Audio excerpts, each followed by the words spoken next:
지난 시간부터 우리가 로마서를 함께 보고 있습니다. 아마 여러분들도 한 주 동안 로마서의 말씀을 묵상하면서 나에게 은혜가 되고 정말 기쁨이 되는 말씀이 있는가 하면 도대체 이게 무슨 말인지 헷갈려 하기도 하고 의문의 많은 질문들을 가지고 있을 거라 생각이 듭니다.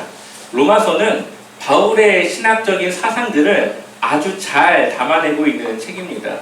그러다 보니까 기독교 역사에 많은 영향을 끼쳤고 또한 성경의 주석들 중에 로마서에 관련된 주석들이 가장 많이 기록이 되어져 있습니다.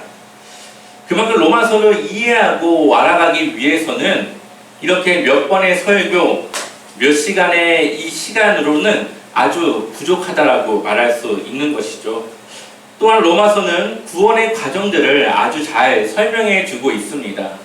그래서 종교개혁 당시에 루터가 로마서 강의를 하고 있었는데 그가 로마서를 보면서 이 카톨릭을 보니까 여러 가지 맞지 않는 그런 내용들을 보게 됩니다. 루터가 강조한 것은 이신칭의였는데 믿음으로 우리가 의롭다고 칭함을 받았다라는 거죠. 그러니 구원은 오직 우리의 믿음으로 구원을 받는다라고 말을 하는 겁니다. 성경을 로마서를 보니까 그것에 대해서 이야기하고 있는데 당시 로마 카톨릭에서는 믿음 더하기 우리의 선한 행위의 공로를 같이 포함시켜 놓고 있다는 거죠. 그러니까 우리가 믿음만 가져서는 안 되고 선한 행위가 함께 해야지만 구원의 조건이 된다라고 본 것입니다. 그러다 보니까 이제 성경과는 다른 이제 구원에 대한 조건들을 말하는 것을 루터가 봤고 그것에 대해서 이제 바로 잡아가면서 이제 구교 카톨릭과 신교 개신교가 이제 나눠지게 된 것이죠. 이제는 공로가 아니라 오직 믿음으로 구원받을 수 있다는 것을 강조하면서 또 다른 문제가 나타나게 됩니다.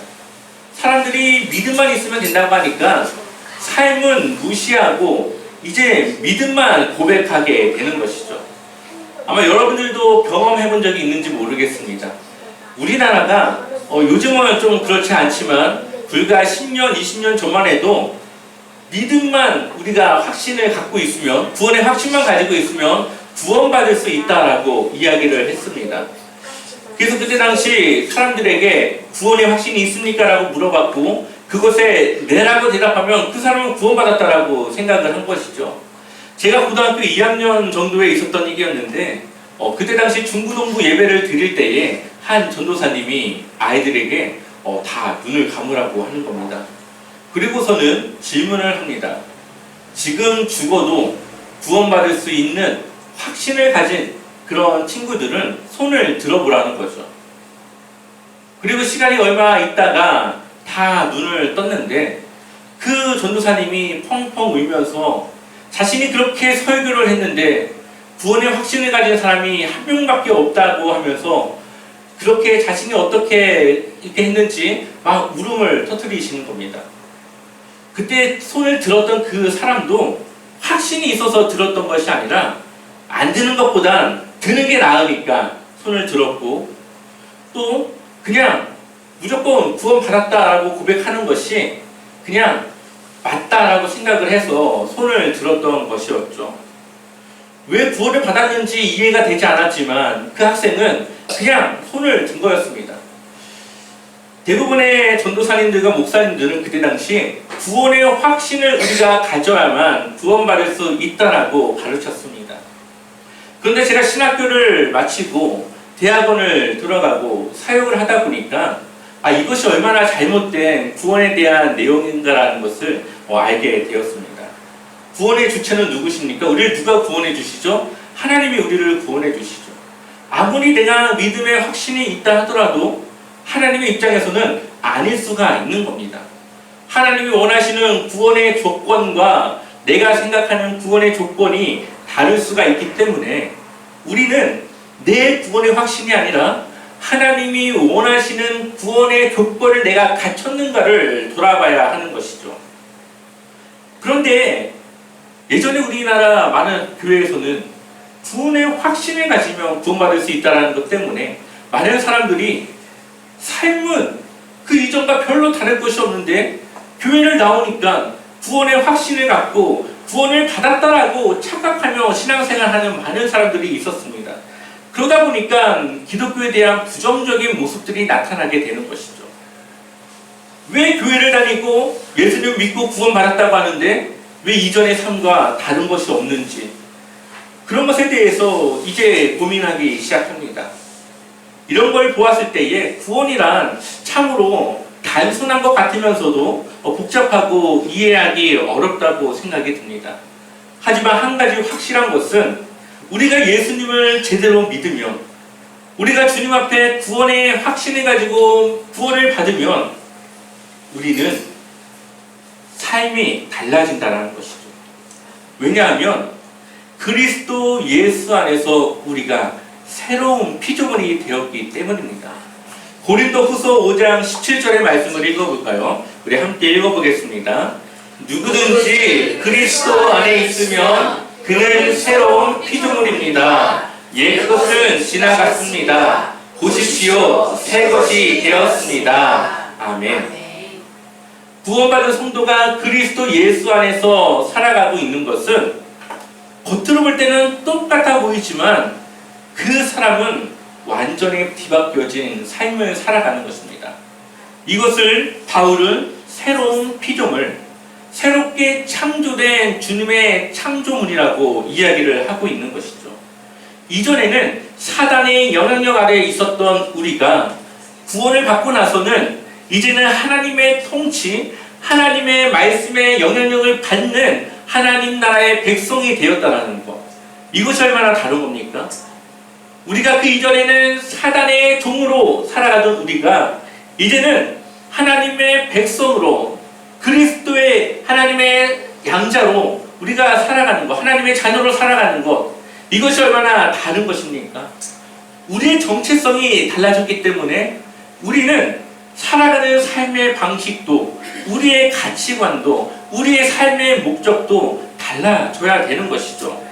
그러한 삶을 통하여서 우리는 구원을 받았고 내가 하나님의 자녀가 된 그리스도인이라는 것을 증명하고 나타내는 것입니다. 그럼에도 우리가 세상을 살아가는데 많은 유혹을 받고 있습니다. 하나님의 통치를 받는다고 하는데 여전히 우리가 죄의 유혹을 받고 있고 사단의 영향력에서 벗어나지 않은 것 같은 그런 삶을 살아가고 있습니다. 이 이유는 우리가 아직은 이미와 아직이라고 하는 이 시간 사이에 있기 때문에 그렇죠. 쉽게 예를 들면은 2차 세계대전 당시에 이제 노르망디 상륙 작전을 이뤄내게 됩니다. 결정적으로 이것을 통해서 독일군이 지게 되는데 노르망디 상륙 작전이 굉장히 어려운 그러한 작전이었습니다. 독일군도 그것을 대비하고 있었고요. 근데 그날 아침에 안개가 자욱이 꼈고 독일군은 이렇게 앞도 안 보이는 이런 날씨에 들어오지 않겠구나 하고 휴가도 가고 사람들이 나태해하고 있을 때 노르망디 상륙 작전이 시작됩니다.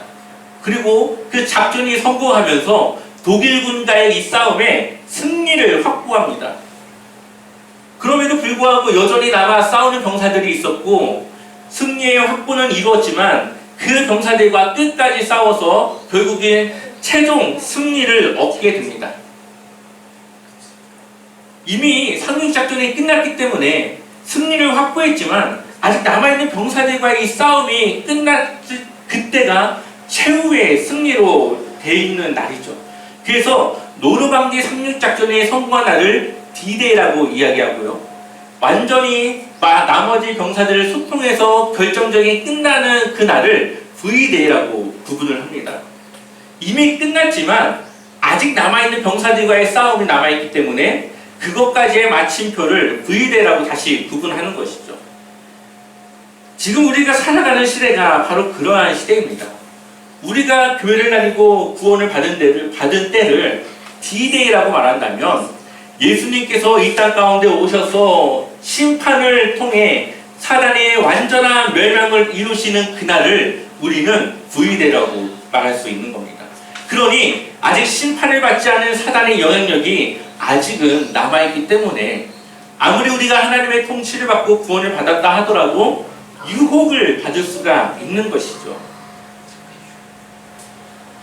그렇기 때문에 우리는 이 긴장의 시간, 이미 하나님의 나라가 임했지만 아직 완전히 임하지 않은 이 사이에 이 긴장감의 이 시간들을 우리가 어떻게 보내야 될까요?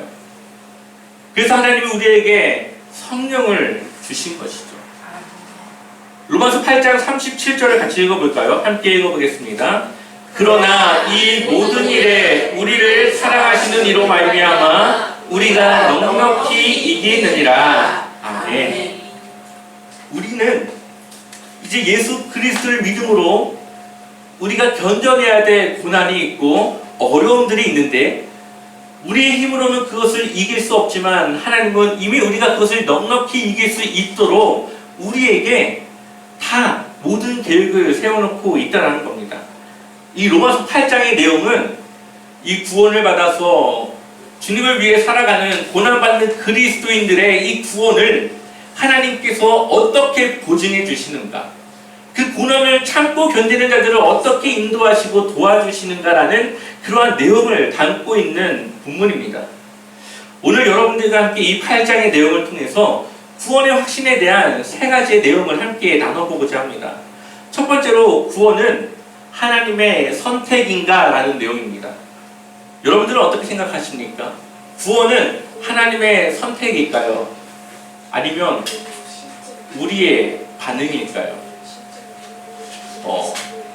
하나님의 선택이기도 하고 우리의 반응이기도 합니다. 한번 로마서 8장 29절을 같이 읽어볼까요? 함께 읽어보겠습니다. 하나님께서는 미리 아신 사람들을 택하셔서 자기 아들의 형상과 같은 모습이 되도록 미리 정하셨으니 이것은 그 아들이 많은 형제 가운데서 맏아들이 되게 하시려는 것입니다. 네, 30절도 같이 읽어보겠습니다. 그리하여 하나님께서는 이미 정하신 사람들을 부르시고 또한 부르신 사람들을 의롭게 하시고 의롭게 하신 사람들을 또한 영화롭게 하셨습니다. 아멘. 로마서 8장 29절과 30절을 보면 구원은 하나님의 선택이라고 말하고 있습니다. 이것을 예정론이라고 이야기를 합니다. 하나님께서 미리 구원받을 자들을 예정해 놓으셨다, 선택해 놓으셨다라는 것이죠. 이것을 우리가 잘못 적용을 하면은 하나님께서 이미 선택했기 때문에, 구원받을 자들을 선택해 놓으셨기 때문에 내가 신앙생활을 하든 안 하든 어쨌든 선택했으면 구원받는 거고, 안 그러면은 내가 구원 못 받는 거고, 이미 결정된 그 일에 대해서 우리가 아무런 반응도 하지 않을 수도 있습니다. 그렇기 때문에 우리는 이 예정론이라는 것에 대해서, 하나님의 선택이라는 것에 대해서 좀 한번 제대로 이해를 해볼 필요가 있습니다. 우리가 하나님을 이해할 수 있습니까? 물론 하나님의 성경을 통해 우리에게 알려주신 하나님에 대해서 우리가 일부 이해할 수 있지만 우리는 하나님에 대해서 이해할 수가 없습니다. 우리가 하나님이 계획해 놓으신 그 계획들을 헤아릴 수 있을까요? 지금 당장의 내 계획조차도 우리가 알 수 없는 삶을 살아가고 있는데 하나님이 창세전부터 세워놓으신, 그리고 이 세상 끝날까지의 그 계획을 우리가 헤아릴 수가 없을 겁니다. 그 이유는 하나님과 우리는 다르기 때문입니다. 좀 더 쉽게 설명해보면은 하루살이가 있습니다. 아침에 태어나서 저녁에 죽는 이 하루살이, 이 하루살이에게 우리가 경험한 이 4계절, 봄, 여름, 가을, 겨울을 설명한다고 하루살이가 그것을 이해할 수 있을까요? 하루살이에게는 아침에 밝았다가 저녁에 깜깜해지는 이것이 자신의 인생의 전부인데, 봄, 여름, 가을, 겨울을 설명한다고 해도 그것을 이해할 수가 없겠죠.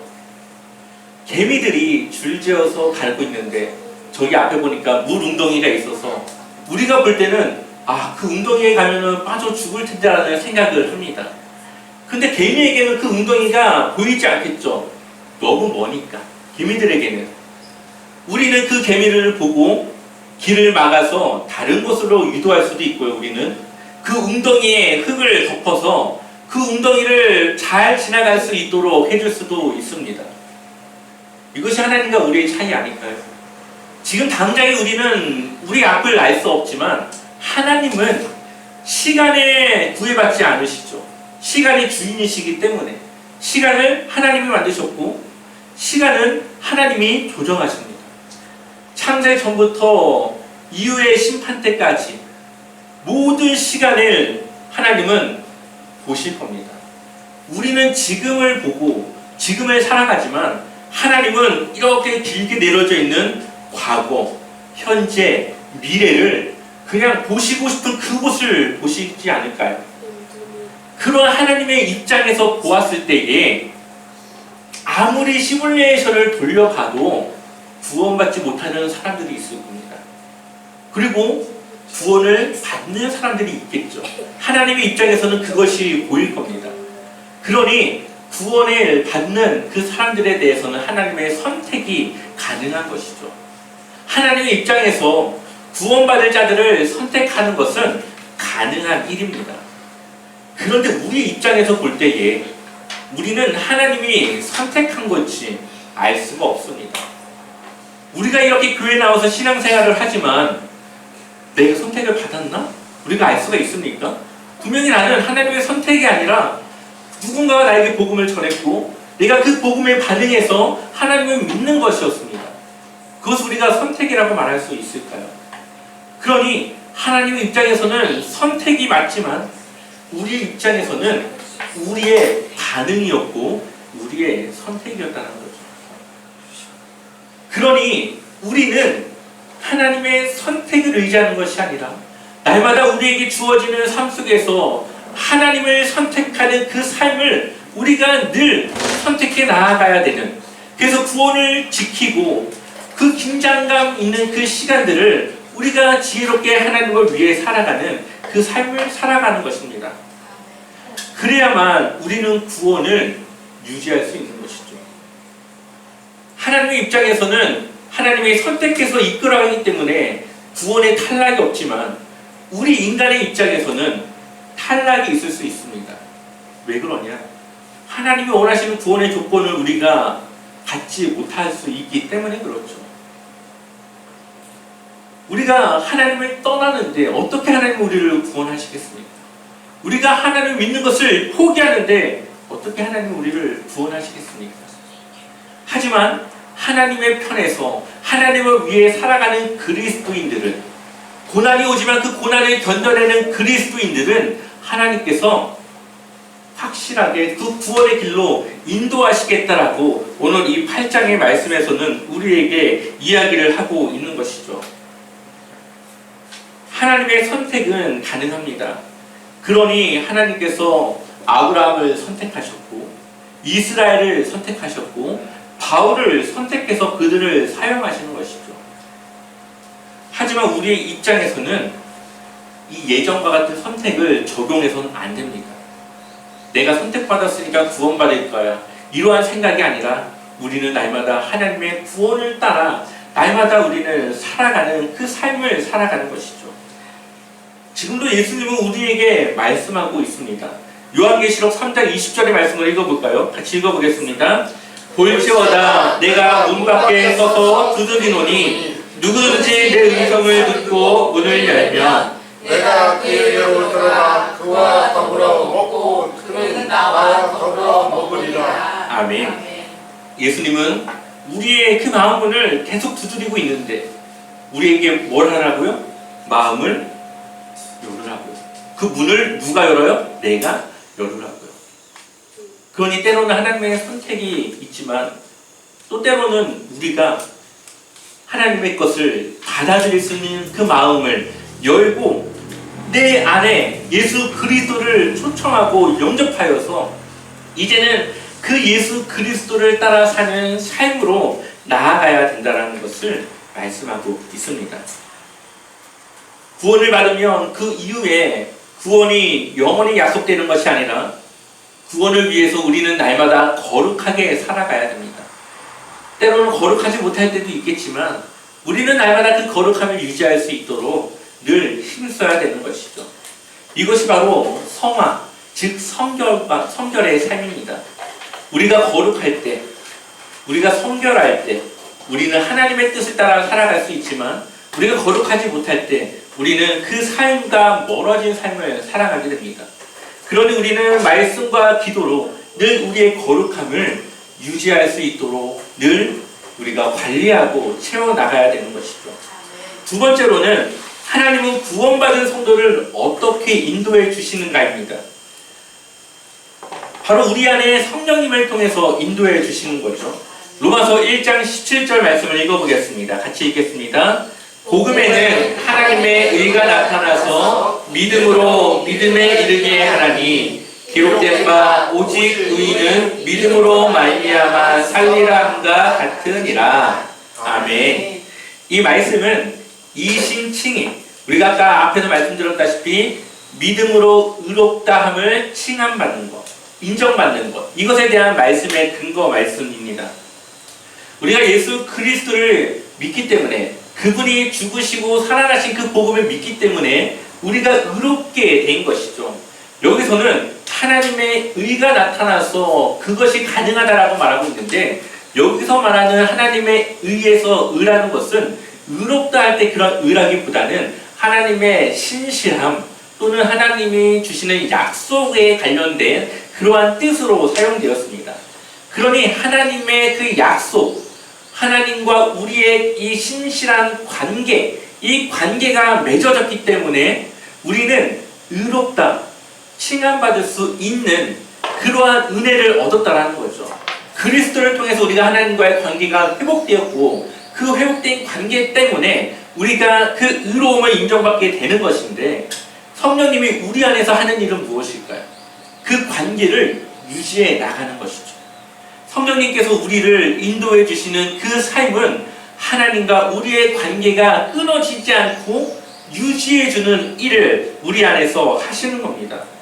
그래서 성령님이 우리와 함께 할 때에 우리의 세계관이 바뀝니다. 여기서 말하는 세계관이라고 하는 것을 쉽게 말하면 안경이라고 말할 수 있어요. 우리가 안경을 노란색 안경을 쓰느냐 빨간색 안경을 쓰느냐에 따라서 세상이 보이는데 빨갛게 보이기도 하고 노랗게 보이기도 하죠.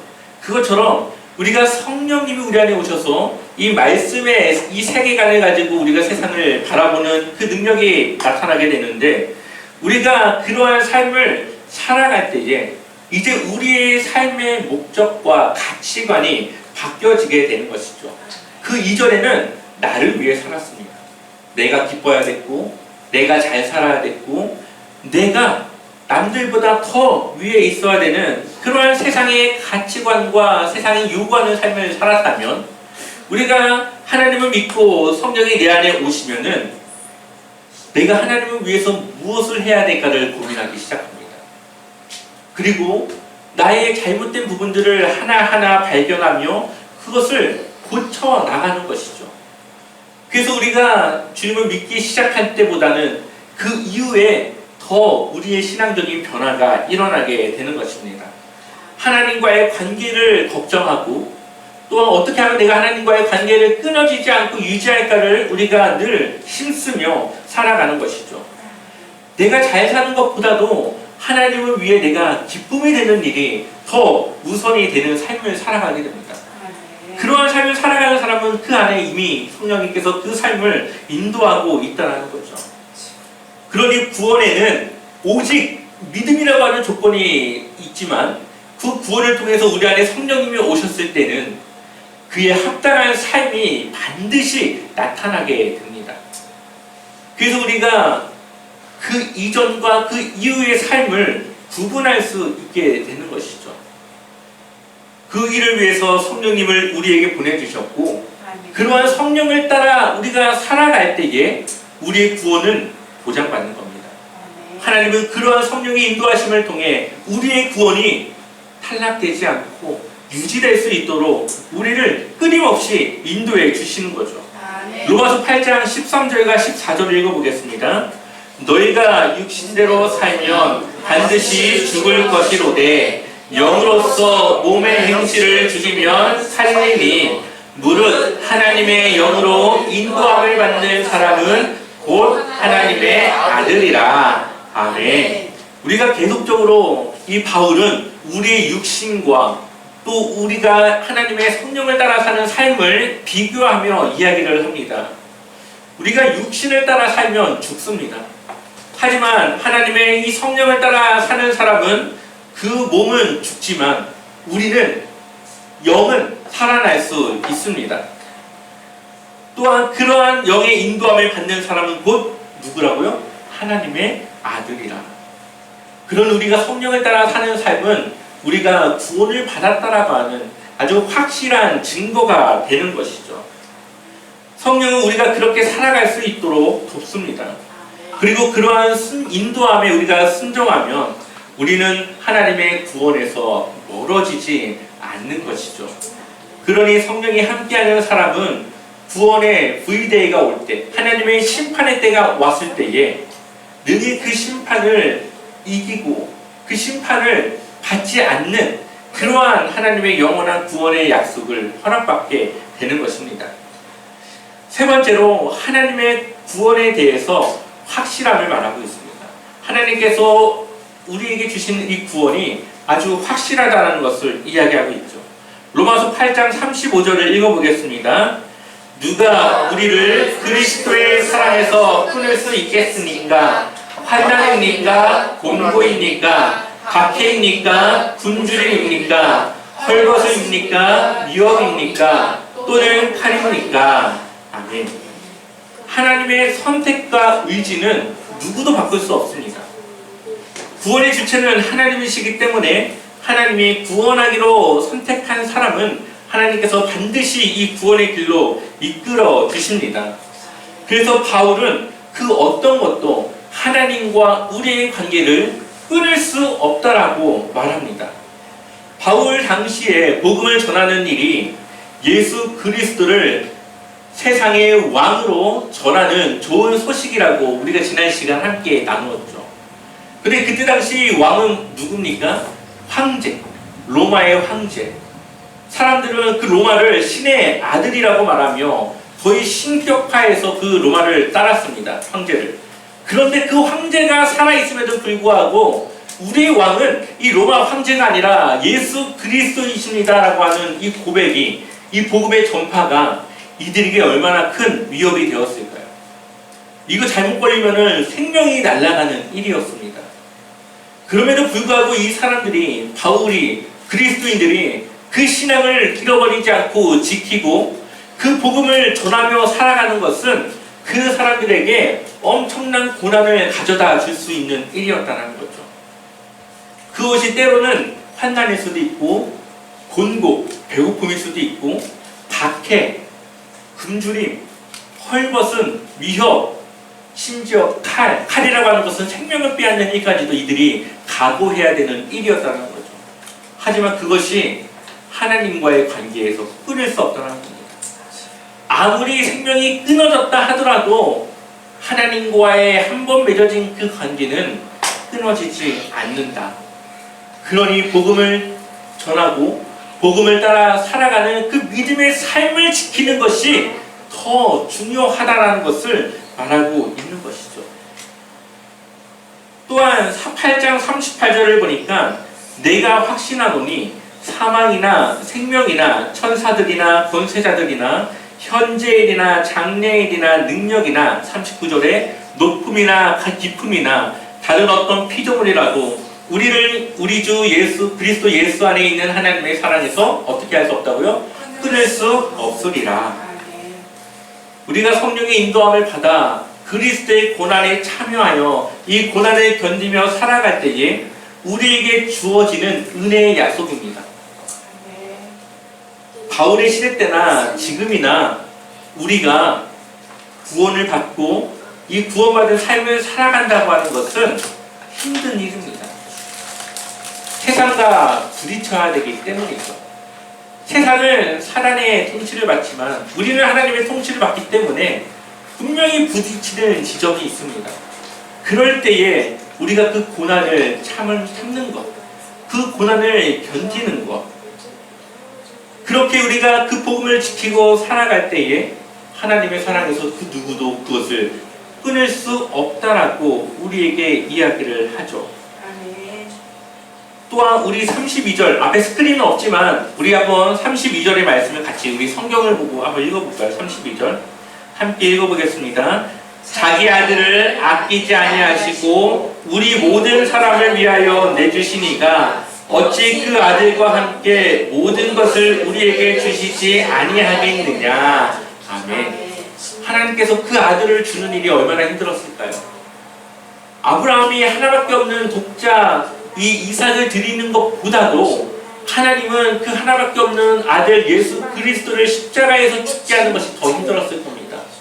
그러한 일까지도 하신 하나님이 어찌 그 아들과 함께 모든 것을 구원을 우리에게 주시지 않겠느냐. 우리가 정말 힘들게 산을 올라가서 이제 평지 한 100m만 걸으면은 정상에 갈 수 있다고 봅시다. 근데 힘들게 이 정상의 이 평지 앞까지 왔는데 거기서 포기하고 갈 사람 누가 있을까요? 이제 평지만 걸어가면 되는데. 마찬가지로 이 구원을 이루는 모든 과정에서 예수 그리스도를 우리에게 주기까지가 하나님께는 가장 힘든 일이었습니다. 그러한 일까지도 이루어주신 그 하나님께서 이제 구원받을 날, 심판의 날만 우리를 지켜주시면 되는 그 일에 하나님이 끝까지 책임져 주지 않겠느냐라고 지금 말씀하고 있는 거죠. 그러니 우리가 예수 그리스도를 믿음으로 우리가 살아가는 그 믿음의 삶은 하나님의 구원에서 멀어질 수 없다. 하나님이 그것을 책임지시고 인도해 주신다라는 것을 우리에게 말씀하고 있습니다. 로마서 8장 28절을 보면 우리가 알거니와 하나님을 사랑하는 자, 곧 그의 뜻대로 부르심을 입은 자들에게는 모든 것이 합력하여 선을 이루느니라. 아멘. 여기서 보면은 하나님을 사랑하는 자, 우리는 하나님을 사랑하는 자로 하나님께 나왔습니다. 부르심을 입은 자들, 하나님께서 선택한 자들, 똑같이 구원받은 자들입니다. 그 사람들은 모든 것이 합력하여 선을 이룬다. 여기서 선을 이룬다고 하는 것은 두 가지의 말씀을 갖고 있습니다. 하나는 예수 그리스도를 믿게 하는 것. 두 번째는 부활의 영광을 우리가 이루어가는 것.